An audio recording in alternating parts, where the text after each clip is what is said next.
Hey guys, today we're going to be discussing the Maniac, otherwise known as the Hyperlag, a player that basically plays too many hands, and when he does, he plays them pretty aggressively. Many people make the mistake of saying you should stay away from players like this, being too dangerous and whatnot, but in fact you should be doing the opposite, because these players are pretty much losing players. Therefore you can get involved with them if you know how.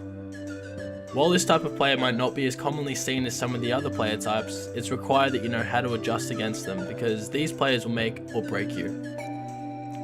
Alright, when playing against the Maniac, it's important to know what to do and what not to do, so here are some fundamentals you must know. You must try to get positioned on them where available. That means tightening up your range if out of position versus them, and also trying to move to a seat that's on their left. While there may be an argument for staying on their right and letting them be the aggressor on every street, you're much more likely to isolate them when you have position on them. These are the one type of player that I find acceptable to try and slow play or trap them, because doing so will leave a lot more bluffs and marginal type hands in their range, and of course they are extremely likely to bet. So often taking lines such as check calling can potentially yield the most profit. Don't forget though, that's never a mistake to continue betting your top pair type hands, and they will often be calling with more marginal holdings. So when you bet big and try to exploit them as much as possible. Position is key, especially for isolating. And don't ever make the mistake of playing back at them. Doing so will simply be minus EV.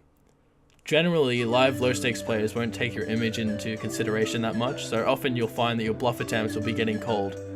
So if you're a young type of guy and haven't played a hand in 2 hours, people are still going to call you light and try to outplay you at this level of poker. Realize that you cannot outflop a Maniac. 2/3 of the time the floppy's going to miss you by a mile, and if he's going to keep betting at you, he's going to win that battle over time. This brings us back to the point that you must only be playing premium hands and set mining for as cheaply as possible, if not at all. And don't go playing the suited connected type hands against them, because you simply won't hit the flop hard enough to continue. And of course this all depends on stack sizes. If you guys are extremely deep, then it's okay to set mine and nut mine and all that stuff. You must realize against these players that there is tons of money to be made. While it's relatively high variance, you'll find a lot of pots being played for stacks until showdown, so make sure you have it and draw for as cheaply as possible. Your implied odds will also be a lot higher versus a Maniac than any other player type, based on the likelihood of getting paid off by a lot weaker type hands.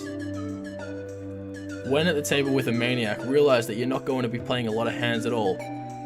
And when you do, make sure to be in relative position, be holding a strong hand, and always try to isolate them.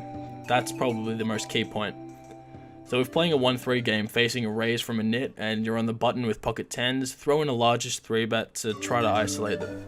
In a vacuum though, you must put yourself in their shoes. They get tight players like you to start calling them lighter and paying them off lighter.